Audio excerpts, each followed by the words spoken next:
আজকে আমি নিবেদিতার রাজনৈতিক চিন্তা সম্বন্ধে কিছু বলতে চাই।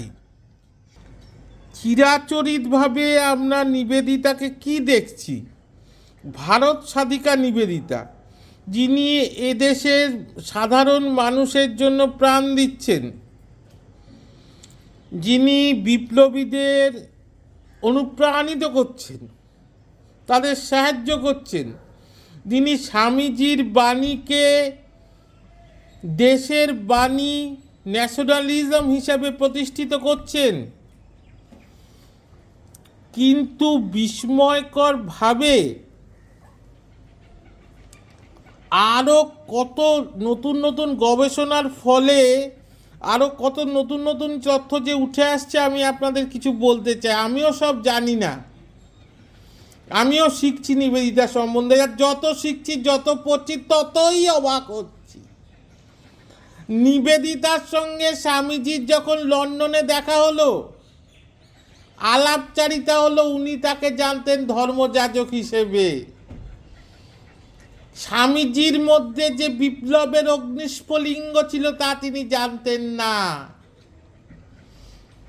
কিন্তু এবং নিবেদিতা নিজে লিখছেন তিনি একজন ব্রিটিশ রাজনুগত ভক্ত।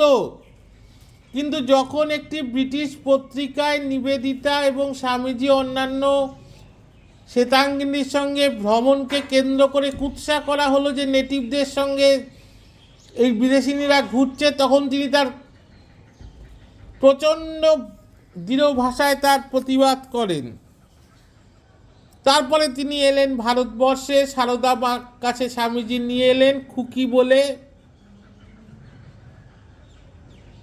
মা তাকে সম্বোধন করলেন এবং ডালে ভাতে তাকে বরণ করে নিলেন। কিন্তু এখানেই শেষ হলো না গল্পটা এগিয়ে গেল। 16 নম্বর বোসপাড়ালেন বাগবাজারে একটা ছোট্ট বাড়িতে নিবেদিতার আশ্রয় হলো। তখনকার তৎকালীন যে সমাজ, হিন্দু সমাজ তাকে মেনে নেয়নি, কিন্তু তিনি লড়াই চালিয়ে যাচ্ছেন, আপ্রাণ লড়াই।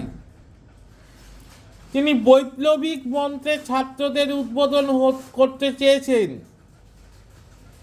তিনি বালকদের বলেছেন, গো বেচারা হয়েও না।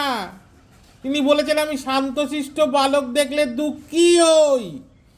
আমি চাই যে বালকরা লড়াই করবে, মৃত্যুকে আলিঙ্গন করবে, বক্সিং শিখবে, তরোয়াল খেলা শিখবে, মল্লযুদ্ধ শিখবে। কিন্তু আরও আশ্চর্য বিষয় হলো যে সমগ্র ভারতবর্ষ শুধু নয়, সমগ্র পৃথিবীর সঙ্গে তিনি যোগাযোগ রেখেছিলেন। লালা লাজপত রায় থেকে শুরু করে অরবিন্দ, সবার সঙ্গে তার ঘনিষ্ঠ সম্পর্ক ছিল। এবং অবাক হতে হয় যে তিনি রাশিয়ায় যে সে সময় সন্ত্রাসবাদী আন্দোলন করছিল, বা নরওয়ে স্বাধীনতা আন্দোলনে অলিবুলের যে অবদান, সেগুলো তিনি বিস্তারিতভাবে লিখছেন ভারতবর্ষে বসেই। একদিকে তিনি সেবার কাজ করছেন, একদিকে তিনি বৈপ্লবিক মন্ত্রে আমাদের তরুণদের দীক্ষিত করছেন, আর অন্যদিকে পৃথিবীর কোন প্রান্তে কীরকমভাবে বিপ্লবের কাজ চলছে সে বিষয়ে তিনি আমাদের অবগত করেছিলেন।